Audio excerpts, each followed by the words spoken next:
Hello students, welcome to our channel science gamma. এখন তোমাদের class 9-এর ভৌত বিজ্ঞানের রায় ও মার্টিন প্রশ্নবিচিত্রা থেকে পেজ নাম্বার 280। এখানে তোমাদের যে 4 নম্বর স্কুলটা দেওয়া হয়েছে, অর্থাৎ হুগলি ব্রাঞ্চ গভর্নমেন্ট স্কুল, এই 4 নম্বর স্কুলে তোমাদের সমস্ত অ্যান্সারটি এই ভিডিওটিতে দেখাবো। তো তোমরা চ্যানেলটিতে নতুন হয়ে থাকলে এই ধরনের ভিডিওগুলি পাওয়ার জন্য অবশ্যই চ্যানেলটিকে সাবস্ক্রাইব করে রাখো, আর বন্ধুদের মধ্যেও ভিডিওগুলিকে অবশ্যই শেয়ার করে দাও। তো দেখো, গ্রুপ এ একের দাগের র্যাকেটটা কোনটিতে অনুসংখ্যা সবচেয়ে বেশি? তো সঠিক অ্যান্সারটি হবে 1 গ্রাম H2। এবার কেন এই অ্যান্সারটা হচ্ছে দেখো 1 গ্রাম CO2 আণবিক ভর কত? 44। তার মানে এখানে মোল সংখ্যা কত হবে? মোল সংখ্যা হচ্ছে 1/44, ঠিক আছে। আর 1 মোলে অণুর সংখ্যা কত থাকে? অ্যাভোগাড্রো সংখ্যা গুণ থাকে, তাহলে এখানে হচ্ছে 1/44 মোল। এটাই পাচ্ছি কত? নাইট্রোজেনের আণবিক ভর কত? 28, 14 2 28, তার মানে এখানে পাবো 1/28 মোল। হাইড্রোজেনের কত হয়? হাইড্রোজেনের হচ্ছে 2, তার মানে এটা হচ্ছে 1/2, তো 2 ভাগের 1 ভাগ, আর এটা হচ্ছে কত? 28 ভাগের 1 ভাগ, এটা হচ্ছে কত? 44 ভাগের 1 ভাগ। আর মিথেন মানে CH4, কার্বনের 12, হাইড্রোজেনের 4, 12 4 16, মানে 1/16 মোল, তার মানে 16 ভাগের 1 ভাগ। তার মানে এটা কত হচ্ছে? হাইড্রোজেন 2 ভাগের 1 ভাগ, তার মানে এটাই বেশি হবে অনুসংখ্যা, যেহেতু মোল সংখ্যা বেশি।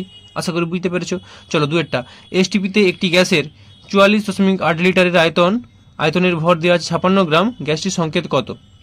তাহলে দেখো, এসটিপিতে আমরা জানি 22.4 লিটার যে কোনো গ্যাসের ভরই হলো তার আণবিক ভর।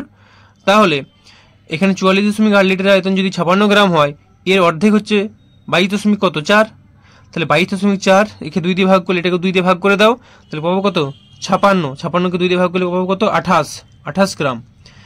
তাহলে 28 গ্রাম মানে হলো এখানে নাইট্রোজেন হবে N2, 14 2 28, তাহলে সঠিক অ্যান্সার হবে 8টা। আশা করি বুঝতে পেরেছো।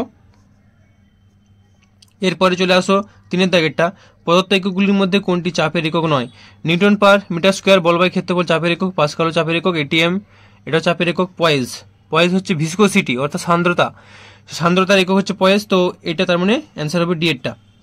তো এখান থেকে পয়েজ এটা একটু মনে রাখবে যে এটা হচ্ছে ভিসকোসিটি ইউনিট, আর 1 পয়েজ সমান হয় 1 পয়েজ সমান 1 ডাইন সেকেন্ড পার সেন্টিমিটার স্কোয়ার, 1 ডাইন সেকেন্ড পার সেমি স্কোয়ার। 1 পয়েজ সমান এত ডাইন সেকেন্ড পার সেমি স্কোয়ার।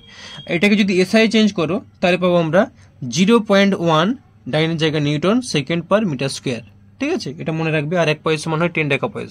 চলো এর পরের কোশ্চেন কি আছে? তরলের উষ্ণতা বাড়লে সান্দ্রতা কি হয়? কমে, বাড়ে, অপরিবর্তিত থাকে, প্রথমে বাড়ে তারপর কমে। তো সঠিক অ্যান্সারটা হবে কিনা? কমে। সঠিক অ্যান্সারটা হবে কমে। তবে যদি এটা গ্যাসের ক্ষেত্রে হতো, তরলের জায়গায় যদি কোশ্চেনটা থাকতো গ্যাসের উষ্ণতা বাড়ালে, তাহলে সান্দ্রতা কি হতো? বাড়ে। গ্যাসের ক্ষেত্রে বাড়ে, তরলের ক্ষেত্রে কমে। চলো পরের কোশ্চেন, 5-এর দাগেরটার, কোনটি দ্রাব্যতা লেখ উষ্ণতা বৃদ্ধির সঙ্গে সঙ্গে প্রায় একই থাকে? তো এটা হবে NaCl। এরপরের কোশ্চেন, কোনটির উভধর্মী oxide? Na2O, CO2, CO, aluminium oxide. তো সঠিক অ্যান্সার হবে D-এরটা, অ্যালুমিনিয়াম অক্সাইড। এরপর 7-এর দাগেরটা, NaHSO4 সোডিয়াম বাইসালফেট কি জাতীয় লবণ? তো এখানে আছে H আছে, মানে বুঝতে পারছো কি হবে? এটা আম্লিক লবণ। আম্লিক লবণের আরেক নাম কি? বাই লবণ। তাহলে অ্যান্সার হবে C-এরটা। এরপর 8-এর দাগেরটা, ক্ষমতার মাত্রিক সংকেত হলো, তো ক্ষমতা অর্থাৎ ক্ষমতা সমান কার্যবাহী সময়, কার্যের মাত্রিক সংকেত mL² T⁻², divided by T করলে mL² T⁻³ অ্যান্সার হবে C-এরটা। এরপর গ্রুপ বি 2-এর দাগের একটা, সত্য মিথ্যা, 8 গ্রাম অক্সিজেনের মধ্যে অক্সিজেন পরমাণু সংখ্যা এত। তো দেখে নাও, অক্সিজেন মানে কি? O2, তাহলে অক্সিজেনের পারমাণবিক ভর কত? 16, আণবিক ভর কত? তাহলে 16 গুণিত 2 মানে 32। তো 32 গ্রাম অক্সিজেন মানে কত? 1 মোল। আর আমরা জানি 1 মোল অক্সিজেনের অনুসংখ্যা কত হয়? অ্যাভোগাড্রো সংখ্যক 6.022 গুণিত 10⁻23 এত হয়। তাহলে 32 গ্রামে এত সংখ্যক অণু আছে, এখানে আছে কত? 8 গ্রাম অক্সিজেন। তাহলে 8 গ্রাম অক্সিজেনের অনুসংখ্যা আমরা বের করে নেব। তাহলে কত পাবো আমরা? 6.022 গুণিত 10⁻23 গুণিত 8 ভাজিত 32, তার মানে এটা হবে 8-এর 32 গুণিত অ্যাভোগাড্রো সংখ্যা 10⁻23, 8-এর 32 4 8 32 মানে 1/4। তাহলে দেখো আমরা অ্যান্সারটা পাচ্ছি কত না, মানে অ্যান্সার নয় এখানে, এটা অনুসংখ্যাটা পাচ্ছি 4 8 32 মানে 1/4 গুণিত 6.022 গুণিত 10⁻23। এবার এখানে বলেছে অক্সিজেনের মধ্যে অক্সিজেন পরমাণু সংখ্যা। তো অক্সিজেন মানে কি? O2, অর্থাৎ অক্সিজেন দ্বিপরমাণু, ওই জন্য পরমাণু সংখ্যা বের করতে বললে এটাকে 2 দিয়ে গুণ করব। তো এটাকে 2 দিয়ে গুণ করলে কত পাবো আমরা? না, গুণটা করে দাও, 2 দিয়ে 2 2 4, অর্থাৎ এর অর্ধেক পাবো। তার মানে পাবো আমরা কত, 2 দুগুণে 4 মানে 6.022 গুণিত 10^23 ভাজিত 2 করলে পাচ্ছি আমরা 2 3 6 মানে 3.011 গুণিত 10^23। তাহলে যেহেতু এখানে এটা পাচ্ছি না, এখানে লেখা আছে এটা, তার মানে কি অবশ্যই এটা মিথ্যা। আশা করি বুঝতে পেরেছ। চলো এরপর আছে 2 এর দাগেরটা, পৃষ্ঠটানের এসআই এককটি লেখো। তো পৃষ্ঠটান কি, পৃষ্ঠটান হচ্ছে বল বাই দৈর্ঘ্য, একক দৈর্ঘ্যে লম্ব হয় প্রযুক্ত বল। তাহলে বল বাই দৈর্ঘ্য, তাহলে বল বাই দৈর্ঘ্য, বলের একক কি নিউটন আর দৈর্ঘ্যের একক কি মিটার, তাহলে নিউটন পার মিটার। তাহলে অ্যান্সারটা হবে নিউটন পার মিটার। এরপর শূন্যস্থান পূরণ, কঠিন পদার্থের ক্ষেত্রে ইয়ং গুণাঙ্ক কথা প্রযোজ্য বা ইয়ং মডুলাস। তাহলে গ্যাসের ক্ষেত্রে কি, গ্যাসের ক্ষেত্রে আয়তন প্রসারণ গুণাঙ্ক হয় গ্যাসের, তাহলে গ্যাস লিখবো আয়তন প্রসারণ গুণাঙ্ক। চাপ প্রসারণ গুণাঙ্ক হয় অবশ্য প্রসারণ গুণাঙ্ক। চারটা, প্রবণতা কোন অভিমুখে ক্রিয়া করে, অবশ্যই ঊর্ধ্বমুখে ক্রিয়া করে, প্রবণতা ঊর্ধ্বমুখে ক্রিয়া করে। এরপর আছে কিনা অ্যারোসেল কি, তো অ্যারোসেল হলো একটি কলোয়েডীয় সিস্টেম, এটা বলবে অ্যারোসেল হলো একটি কলোয়েডীয় সিস্টেম যার বিস্তার মাধ্যম বায়ু বা গ্যাস এবং বিস্তৃত দশা কঠিন বা তরল। তাহলে লিখবে এখানে এরোসল হলো একটি কলোয়েডীয় সিস্টেম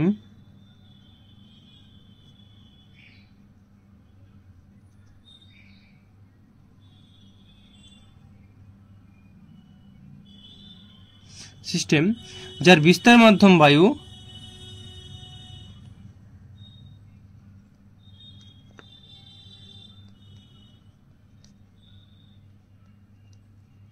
এবং বিস্তৃত দশা কঠিন বা তরল। বায়ু বলতে একটা গ্যাস ব্র্যাকেটে লিখতে পারো, আর বিস্তৃত দশাটা হচ্ছে জায়গাও নেই এখানটায়, বিস্তৃত দশা কঠিন বা তরল।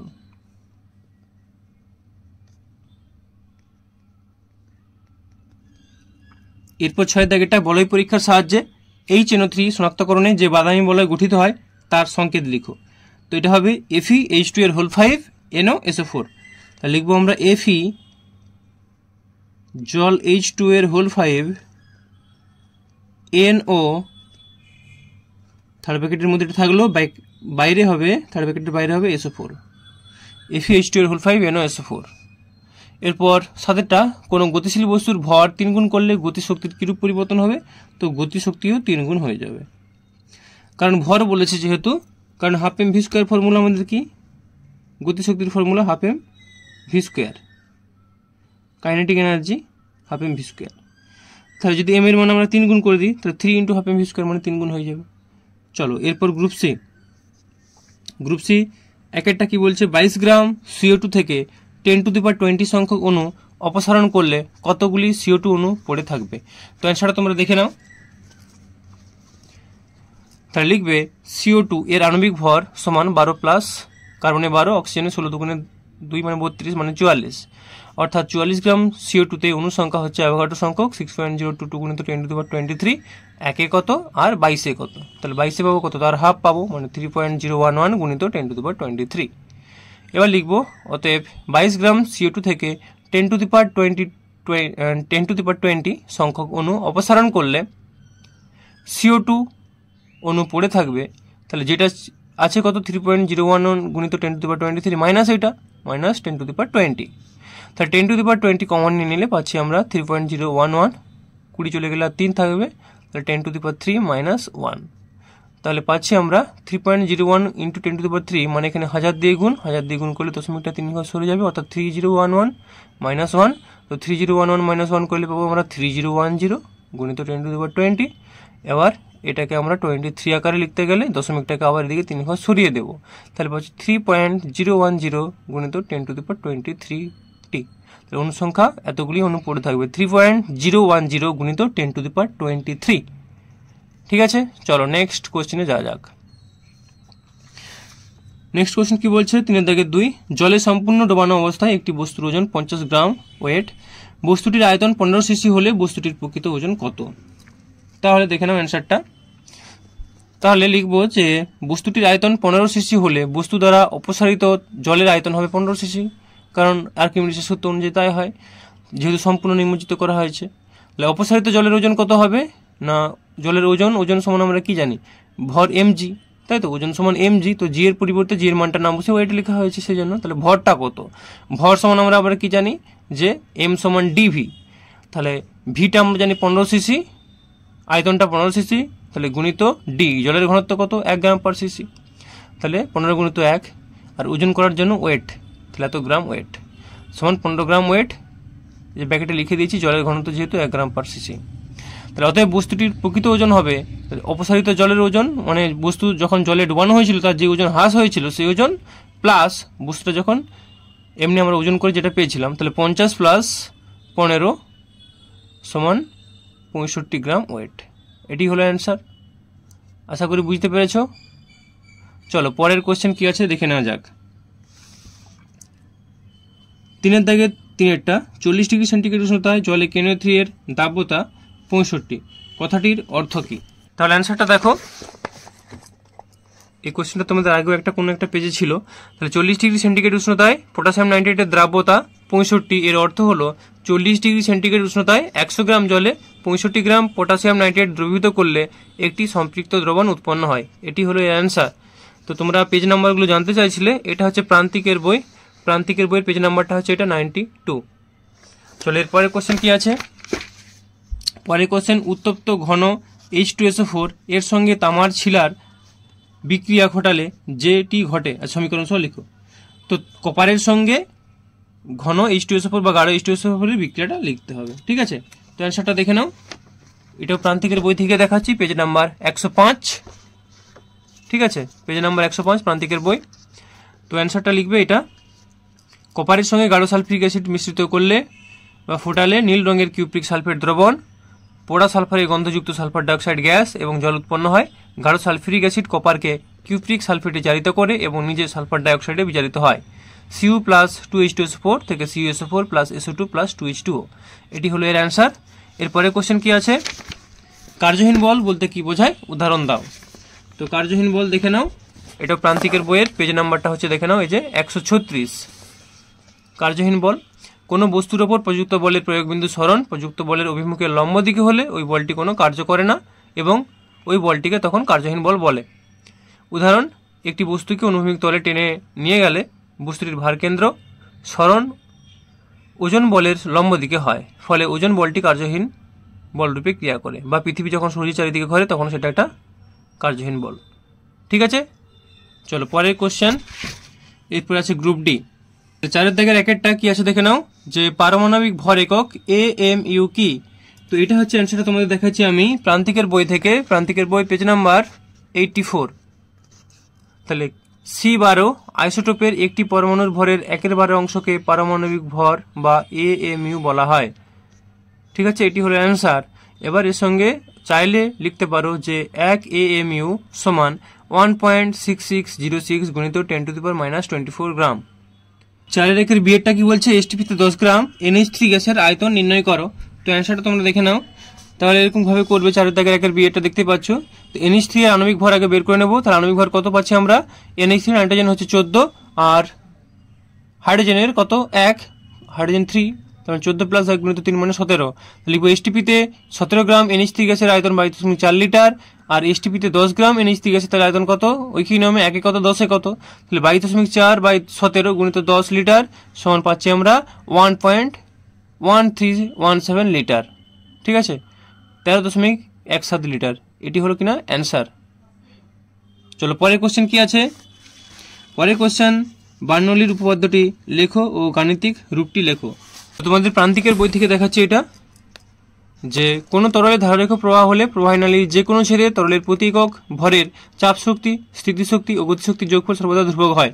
এই বার্নৌলির উপপাদ্য, এটা হচ্ছে পেজ নাম্বার প্রান্তিকের 58।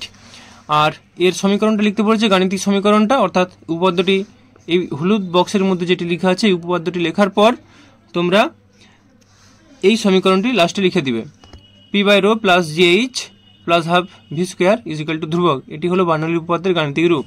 এবার এখানে উল্লেখ করবে যেখানে পি হলো চাপ, রো হচ্ছে ঘনত্ব, জি অভিকর্ষ ত্বরণ, এইচ হচ্ছে উচ্চতা, আর ভি হচ্ছে জল প্রবাহের বেগ। তো এইভাবে ভাষাটা লিখতে হবে, ঠিক আছে। এটা হলো বার্নৌলির উপপাদ্য। আর বার্নৌলি উপপাদ্য এই যেমন শক্তি দিয়ে এই বইটাতে লেখা আছে, কোনো বইয়ে হয়তো শীর্ষ দিয়েও লেখা থাকতে পারে, চাপ শীর্ষ, গতি শীর্ষ, হ্যাঁ এরকম থাকতে পারে। চলো পরের কোশ্চেন কি আছে দেখে নেওয়া যাক। পরের কোশ্চেন হচ্ছে 4-3 এটা টিন্ডাল এফেক্ট কি?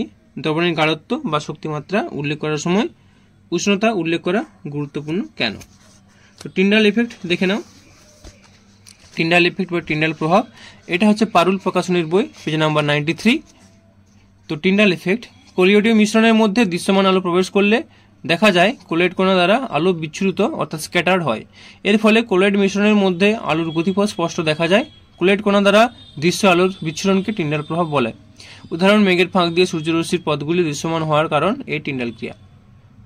ঠিক আছে, পরের কোশ্চেন কি আছে দেখে নেওয়া যাক। পরের কোশ্চেন হচ্ছে যে 250 মিলিলিটার জলে 20 গ্রাম NaOH দ্রবীভূত করে দ্রবণ প্রস্তুত করা হলো, দ্রবণটির মোলারিটি নির্ণয় করো। আচ্ছা সরি, এখানে আরেকটা জিনিস রয়ে গেছে যে দ্রবণের গাঢ়ত্ব বা শক্তিমাত্রা উল্লেখ করার সময় উষ্ণতা উল্লেখ করা গুরুত্বপূর্ণ কেন? এটা 1 নম্বরের কোশ্চেন আছে, যেহেতু বিশেষ কিছু লেখার দরকার নেই, কারণ আমরা লিখবো যে নির্দিষ্ট উষ্ণতায় দ্রবণের গাঢ়ত্ব বা শক্তিমাত্রা নির্দিষ্ট থাকে, উষ্ণতা পরিবর্তন করলে গাঢ়ত্বের পরিবর্তন হয়, তাই উষ্ণতা নির্দিষ্ট রাখা গুরুত্বপূর্ণ। আর এরপর বিয়েরটা যে অঙ্কটা দেওয়া আছে যে 250 মিলিলিটার জলে 20 গ্রাম NaOH দ্রবীভূত করে দ্রবণ প্রস্তুত করা হলো, দ্রবণের মোলারিটি নির্ণয় করো। তো অ্যান্সারটা তোমরা দেখে নাও। তাহলে এইভাবে আমরা লিখবো যে NaOH এর আণবিক ভর সমান 23 + 16 + 1। সোডিয়ামের হচ্ছে কত 23, প্লাস অক্সিজেন আছে, অক্সিজেনের কত হচ্ছে 16, প্লাস হাইড্রোজেন কত আছে, হাইড্রোজেনের হচ্ছে 1, তার মানে যোগ করো, যোগ করলে পাবো 40। লিখবো অর্থাৎ 40 গ্রাম NaOH অণু সমান 1 মোল। তাহলে 20 গ্রাম NaOH সমান কত 0.5 মোল। 40-এর অর্ধেক তো 20, তার মানে 1-এর অর্ধেক কত হাফ, হাফ মানে 0.5 মোল।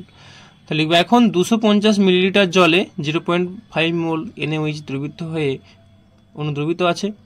একে কত, 1000-এ কত, তাহলে 1000 মিলিলিটারে দ্রবীভূত হবে 0.5/250 গুণিত 1000। তাহলে দেখতে পাচ্ছি 0.5 মানে হাফ, তার মানে 250 গুণিত 2 করলে পাচ্ছি আমরা 500, 1000/500 মানে 2, তাহলে 2 মোল, এটা হচ্ছে অ্যান্সার। অতএব দ্রবণটির মোলারিটি 2 মোল পার লিটার, বা লিখতে পারো 2 মোল লিটার ইনভার্স। এটি হলো উত্তর। চলো এরপরে কোশ্চেন কি আছে দেখে নেওয়া যাক। গাঢ় কৌষ্টিক সোডার সঙ্গে অ্যালুমিনিয়াম চূর্ণ মিশিয়ে উত্তপ্ত করা হলে কি ঘটবে, সমীকরণ সহ লেখো। তো সেটা তোমাদের দেখিয়ে দিই।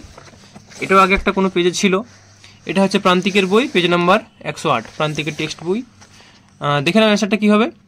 তাহলে অ্যালুমিনিয়াম চূর্ণের সঙ্গে গাঢ় সোডিয়াম হাইড্রোক্সাইডের দ্রবণের মিশ্রণ উত্তপ্ত করলে দ্রাব্য সোডিয়াম অ্যালুমিনিয়াম লবণ ও হাইড্রোজেন গ্যাস উৎপন্ন হয়। তাহলে 2Al + 2NaOH + 2H2O 2NaAlO2 sodium aluminate + 3H2, এটি হলো অ্যান্সার।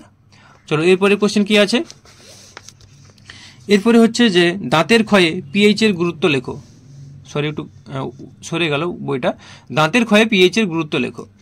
তো এটা তোমাদের আমি ভট্টাচার্য বাদাসের বই থেকে দেখিয়ে দিচ্ছি, পেজ নাম্বার 110, ভট্টাচার্য বাদাসের বই, পেজ নাম্বার 110। দেখো দাঁতের ক্ষয়ে পিএইচ এর প্রভাব। তাহলে অ্যান্সারটা লিখবে, দাঁতের উপর যে সাদা বর্ণের এনামেল এর শক্ত আস্তরণ থাকে তা আসলে জলে ও দ্রাব্য হাইড্রক্সি অ্যাপেটাইট CA5PO4A3OH। কেউ এটা পরিবর্তে যদি এখানে লিখো যে আমরা কি জানি দাঁতে ক্যালসিয়াম ফসফেট জাতীয় যৌগ থাকে অর্থাৎ CA3PO4A2, তাও লেখাটা চলবে, অসুবিধা নেই। মুখের মধ্যেকার পিএইচ 5.5 থেকে কমে গেলে এনামেল দ্রবীভূত হতে শুরু করে, অর্থাৎ এনামেলের ক্ষয় শুরু হয়। খাওয়ার পর আমাদের মুখে দাঁত ও মাড়ির সংযোগস্থলে সুগার জাতীয় খাবার থাকলে মুখের মধ্যে উপস্থিত ব্যাকটেরিয়া এই খাদ্যের বিয়োজন ঘটিয়ে অ্যাসিড উৎপন্ন করে। এর মধ্যে ল্যাকটিক অ্যাসিড অন্যতম। এর ফলে মুখের মধ্যেকার পিএইচ 5.5 এর থেকে কমে যায় এবং এনামেল ক্ষয় পেতে থাকে। তো ক্ষয়ের প্রভাব বলেছে, এটুকু লিখলেই হয়, প্রতিকার লেখার দরকার নেই। আর এমনিতে 1 নম্বরের কোশ্চেন, একটাও না লিখলেও চলবে। হ্যাঁ চলো পরের কোশ্চেন কি আছে। একটি মোটর প্রতি মিনিটে 2500 কেজি জল 10 মিটার উপরে তোলে, মোটরটির ক্ষমতা কত? তাহলে সময়টা দিয়েছে 1 মিনিট, 1 মিনিটে এত কেজি ভরটা দেওয়া আছে, আর 10 মিটার অর্থাৎ উচ্চতাটা দেওয়া আছে। তাহলে মোটরটির ক্ষমতা জানতে চেয়েছে, পি জানতে চেয়েছে। তাহলে লিখব প্রদত্ত M = 2500 kg, H = 10 metre, W কৃতকার্য আমাদের বের করতে হবে, পিটা বের করতে হবে। জি এর মান দেওয়া আছে, মানে আমরা জানি 9.8 মিটার পার সেকেন্ড স্কোয়ার। টি এর মানটা কত, 1 মিনিট মানে 60 সেকেন্ড। তাহলে লিখবো মোটরটি দ্বারা কৃতকার্য ডাব্লু সমান mgh, মানগুলো বসিয়ে দেবো। এম এর মান, জি এর মান, এইচ এর মান সব জানি। এত জুল পাচ্ছি। ক্ষমতা পি সমান W/T। তাই এটাকে সময় দিয়ে ভাগ করবো, সময়টা আমাদের আছে 60 সেকেন্ড। তো এটাকে 60 দিয়ে ভাগ করলে তোমরা পেয়ে যাবে 4083.33 এত ওয়াট, কারণ ক্ষমতার এসআই একক হচ্ছে ওয়াট। এবার ওয়াট এটাকে কিলোওয়াটে করলে 0.3 ঘর সরে যাবে, তার মানে পাবো 4.083 কিলোওয়াট। তোমরা যদি 4083 ওয়াট লিখো 0.33 ওয়াট তাহলেও চলবে, নাহলে 4.083 কিলোওয়াট লিখলেও চলবে। তাহলে অতএব মোটরটির ক্ষমতা 4.083 কিলোওয়াট। এটি হলো অ্যান্সার। এরপরে কোশ্চেন কি আছে, অবাধে পতনশীল বস্তু যান্ত্রিক শক্তির নিত্যতা সূত্রটি লেখো। অবাধে পতনশীল বস্তুর যান্ত্রিক শক্তির নিত্যতা সূত্র এটার মধ্যে দেখিয়ে দিই। এটা হচ্ছে তোমাদের ভট্টাচার্য বাদাস, পেজ নাম্বার 140। কোনো বস্তুর মোট যান্ত্রিক শক্তি অর্থাৎ স্থিতি শক্তি প্লাস গতিশক্তি সর্বদা ধ্রুবক। এইটুকুই অ্যান্সার, যান্ত্রিক শক্তির সংরক্ষণ সূত্র বা নিত্যতা সূত্র। তো আজকের ভিডিওটি এই পর্যন্তই। তোমাদের ভিডিওটি কেমন লাগলো অবশ্যই কমেন্ট করে জানিও। আর চ্যানেলে নতুন হয়ে থাকলে এই ধরনের ভিডিওগুলি পাওয়ার জন্য অবশ্যই চ্যানেলটিকে সাবস্ক্রাইব করে রাখো। ওকে, সকলে ভালো থেকো, বাই।